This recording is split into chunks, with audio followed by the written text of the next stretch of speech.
Hello there, my name's Martin Henley. This is the Effective Marketing YouTube channel, and if you've spent a second here, you will know that I'm on a mission to give you everything you need to be successful in your business. As far as I know, that's about being more effective with your sales and marketing. So not only am I here giving you everything I possibly know about sales and marketing, I'm dragging in anyone I can find with useful and relevant experience about sales and marketing to extract from them what they have that might be useful to you. We are bringing you the news, and we are reacting to the very best and the very worst of content on the internet, which is what we are up to today. So what typically happens is I find a piece of content that winds me up a little bit, or annoys me, or motivates me, or excites me, and then I watch it with you and I react. That's how reaction videos work. Today we are offering a little bit of in the way of jeopardy, in that I'm not going to select today's reaction video. What's happened is Clay has put together, so I can show you how this works. Clay has put together a list of videos that he thinks might be interesting to react to, and I've got no idea what these are. So there will be more in the future. It doesn't matter.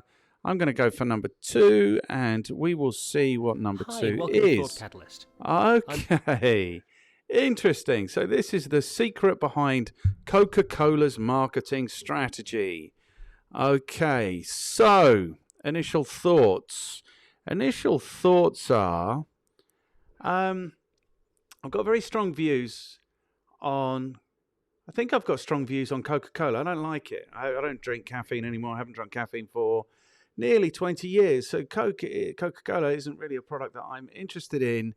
I've also got strong views. I've got a really strong opinion on this idea of marketing secrets.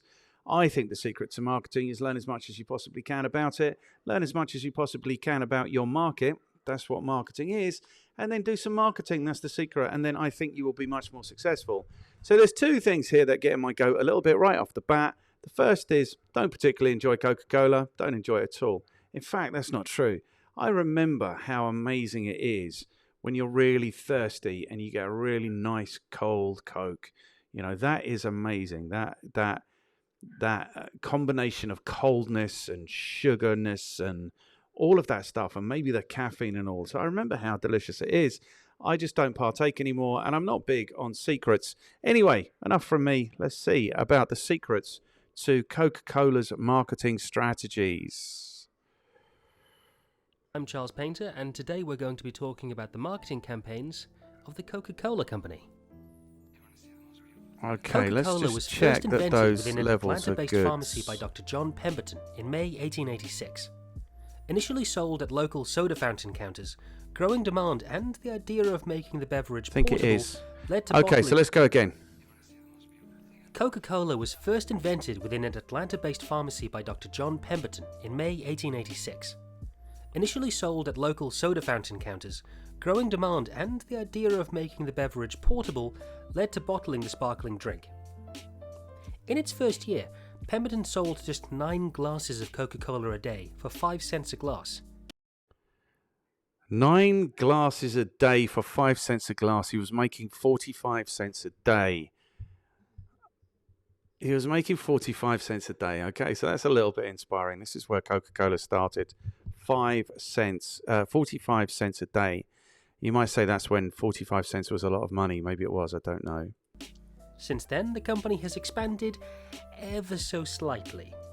Currently, selling its products at an estimated rate of more than 1.9 billion servings a day. That's the equivalent 1.9 billion servings a day.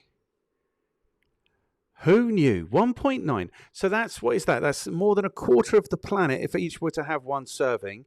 Clearly, some people are having more than 1 serving. I remember in my 20s, I might drink 6 or 7 pops, cans of Coke, or whatever it was, Dr. Pepper.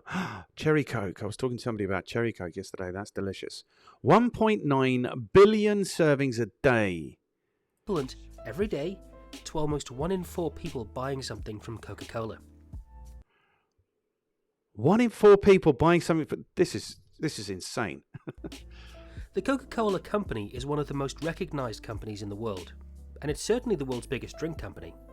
They control more than half the global market in carbonated soft drinks, as well as a substantial chunk of the somewhat larger non-carbonated segment. It owns 4 of the world's 5 biggest selling soft drinks, with Coca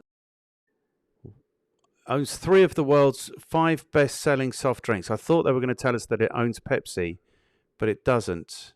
The Cola Company owns 3 of the world's 5 best-selling. There's only 5 there. 1, 2, 3, 4, 5. 2 of them are Coca Cola. This is going to be the bottling company. Coca Cola being the world's best-known and most valuable non-technology brand. Within its portfolio, the company holds more than 500 brands, including Fanta, Sprite, and Relentless. Within these, they produce over... Okay, so they've got me. Occasionally, like once a week, I will drink a Sprite. I hate myself for it, but I will do it. Oh, man. And if they haven't got Sprite, I might drink Fanta. They've got me. The Coca-Cola Company have got me. With 3,500 varied products, spanning from sodas to bottled water to iced teas and coffees. Despite an estimated 94% of the world's population recognizing the red and white Coca-Cola logo. This is a joke. 94% of the world. Imagine if 9.5 out of every 10 people recognized your brand. What would that mean for your business? This is insane. Nearly 10% of their revenue, $41 billion, was spent on advertising and marketing campaigns last year. This astronomical $4 billion was spent... Wait. Coca-Cola's total revenue, $41 billion. Total advertising budget of $4 billion. ...spent on a diverse range of campaign tactics across multiple geographic regions. As with many things in the world, ironically, the companies that are the most well recognized possessed the highest budget for their advertising and public image. Luckily, this hefty budget allows Coke to experiment and get creative with their marketing, providing the opportunity to remind us why they're as successful as they are. Now the thing is, people say that marketing doesn't work, but the biggest brands in the world do marketing, spend money on marketing. This is my mantra. If you are marketing proactively, you are in the business of buying customers, essentially. That's what I say. Every customer comes, there is a cost of time, energy, or money. Big brands understand this. This is how come they are such big brands. Is the Coca-Cola brand built upon? Well, it's this secret. Training our brains to associate the brand with a good feeling, be that happiness, relaxation, friends, love, anything, rather than the soda itself that makes them good at what they do. Now, we're going to go through a few examples here. First of all, let's have a look at the 2015 Christmas advert. For many, the arrival of the iconic "Holidays Are Coming" Coca-Cola truck, it's a highlight of the period, building excitement for Christmas. The ad might be 21 years old, but interest in it shows little sign of diminishing as it brings out everyone's nostalgic side. The focus of last year's A Coke for Christmas ad follows a young boy who aims to spread the joy through giving Coca-Cola to those who are making Christmas a reality, including a dad, a shop assistant, and Santa Claus himself.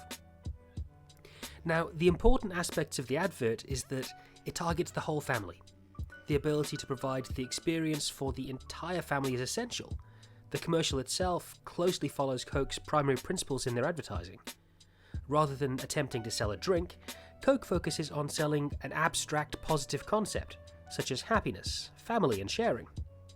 As we can see, Coke have become experts at selling these non-concrete conceptions. This year's video, like many before it, remains true to their core values that they use in their marketing campaigns year-round. Along with this, Coke modified their traditional formula for advertising, adopting a more multi-channel approach. Traditionally, video, print, and physical advertising were the focal point of Coke's festive commercials. However, this year saw the addition of Coke TV and social media via hashtags and a Coke emoji. This was... Yeah, you have to think about it. Now, I don't mind telling you, I've come late to this. This idea of psychographic, they call it, psychographic targeting. So what I've done my whole life, my whole career, really is I've just been about positioning myself. not positioning myself, but really about finding the people who have a need for the products and services that I sell. So mine's a very, what's the word for it? A very, I don't know, kind of pragmatic, like just work out who will need the product and just make sure that they're aware that it's available.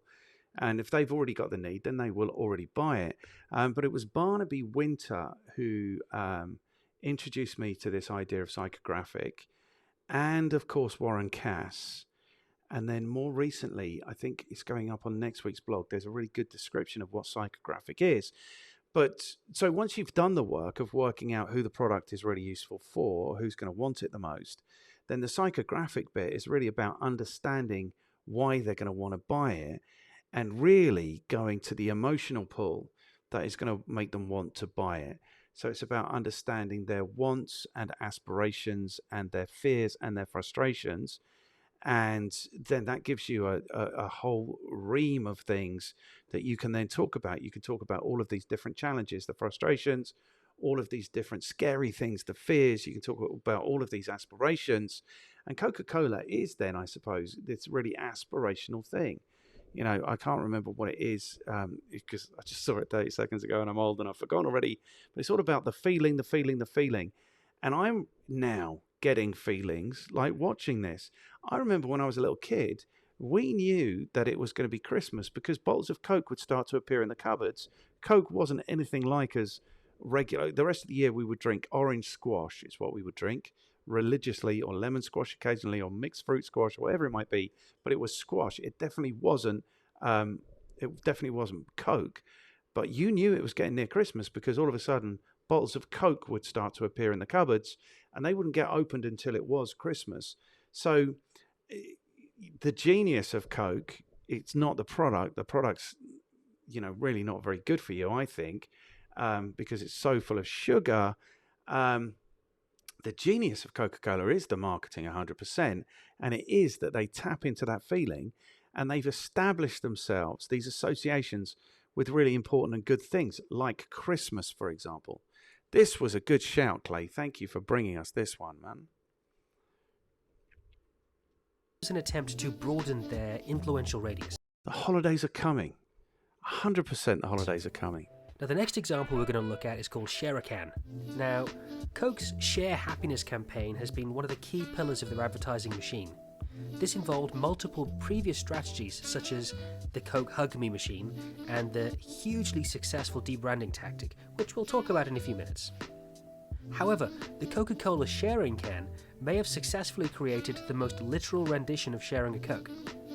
The regular-looking can of Coke can be twisted to become 2 mini cans, allowing probably one of the easiest method for sharing a Coke on the move. As part of the pilot project, Coke distributed its sharing can to thirsty Singaporeans and documented their surprised reactions. The documentary of this surprised happiness involved the team accompanying the distributors, following them to areas where they knew there would be heavy traffic, and filmed people's authentic reactions. This documentation provided Coke with video evidence of the purest possible form of happiness, showing how people would react and the kind of power it has. Now, finally, we got on to debranding. As mentioned earlier, arguably the most successful Share Happiness campaign would be the debranding tactic. Marketing director Lucy Austin and her team within Coca-Cola's South Pacific branch were delivered a 151-word creative brief that gave them free rein to deliver a truly disruptive idea that would make headlines and capture the country's attention. The resulting campaign, known internally as Project Connect, based on its ambition to both strengthen the brand's bond with Australia's young adults and inspire shared moments of happiness with the real and virtual worlds, it became known as Share a Coke. The primary concept behind this was the swapping out of Coke branding on bottles and cans in favour of 150 of the most popular names in Australia, allowing Coke to reach 42% of the population. This campaign was released and almost immediately saw a positive reaction, with unaffiliated celebrities buying bottles and social media conversation and media coverage blowing up as a result. Within that summer, Coke sold more than 250 million named bottles and cans in a nation of just under 23 million people. This overwhelming positive result led to the expansion of the campaign across the world, reaching more than 70 countries. As the campaign spread across the globe, over 17,000 names were used. including generic nicknames and titles such as Mom and Dad and Mate. These additional titles purposefully made the invitation more about giving a Coke to someone else rather than keeping it to yourself, and broadened the appeal and played to their core principles. The ability of such a revolutionary and notable campaign could be argued to rely solely on the ability to relate to the customer on the eye level. Lucy Austin suggests that the success derives from the use of our name, the most personal thing we possess. It's our fingerprint, our identity, in one word. It can't get much more personal than seeing our name, our own unique identifier, on a bottle of Coke. Yeah, so this is how to win friends and influence people, isn't it? Like, people's name is their favourite word. Very often people want to hear it all the time. People want to see it. I just missed it because I'd given up on caffeine at this stage. Okay, it's interesting. The campaign capitalised on the global trend of self-expression and sharing, but it did so in an emotional way. Coke's advertising team have released its fair share of interesting campaigns, some with more success than others, but Together few is could beautiful. be called an outright disaster, with the possible exception of New Coke. The continued pursuit of alluring and revolutionary advertising tactics by Coke is sure to assist the sales of their products worldwide, and will not be likely to go anywhere anytime soon. As you can see, Coca Cola have shown that by engaging with their customers and not just shouting from the rooftops about how great they are, they're able to grow year on year and build a brand loyalty and a brand awareness that you just don't see in many other sectors. And it's a lesson that a lot of companies could do with learning. We hope you've enjoyed this video. If you'd like to see more of what we do, please remember to like, share and subscribe. Okay, I'm going to be subscribing for sure. Okay, so what do I think? Yeah, I think so many things. Like, clearly, see, the way I have always thought historically, I think the way I still want to think is that really at the core of this is an amazing product. If you've got an amazing product, then you are on your road, on the way to having a successful business. And really, being in business should be an exercise in producing amazing products. But you can't say that Coca-Cola is an amazing product. I mean, it's clearly not very good for you. Like, the actual Coca-Cola is not very good for you. So all of this success, like going right back to the beginning where I think it had cocaine in it, it's never been a healthy thing. But I saw something recently. It was the Milk Board were arguing against, were selling against Coca-Cola.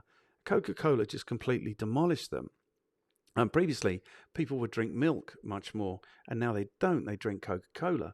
So there was a thing, wasn't there, with Steve Jobs, where he was pitching somebody for a job, and the guy was struggling to get him to go work for them, and he was like, well, what are you going to do? Go sell brown sugar water, referring to Coca-Cola, I think, or maybe it was Pepsi. I don't know. So much. This is clearly all down to marketing. There is clearly so much to learn from the way that Coca-Cola market themselves. There is clearly so much to learn, and this is the value I'm getting from these videos, is that I'm starting to look at things that I wouldn't have looked at otherwise, and I'm starting to think about things that I wouldn't have thought about, and I'm learning stuff. So I'm hoping it's going to be useful for you as well. What I also want to do, just while we're here, is just have a look at these guys, Thought Catalyst. So this goes all the way back to October 2017. They've only made 30 videos. They've had 2.87 million views, you'll see there. 1.6 million of them are for this video. What I want to do is just want to go... Okay, so the one we did last week was also one of these. Elon Musk's genius $0 social media marketing strategy for Tesla. Okay, so people are saying... Yeah, I just want to look at the comments. So people are saying if you're selling sugar water, your advertising better be damn good. Well, it's just not Coca-Cola selling it, is it? Lots of people are selling sugar water. Honestly, their advertisements are so well done. They are mostly feel-good ads that give a sense of purity, bliss, joy, contentment, etc.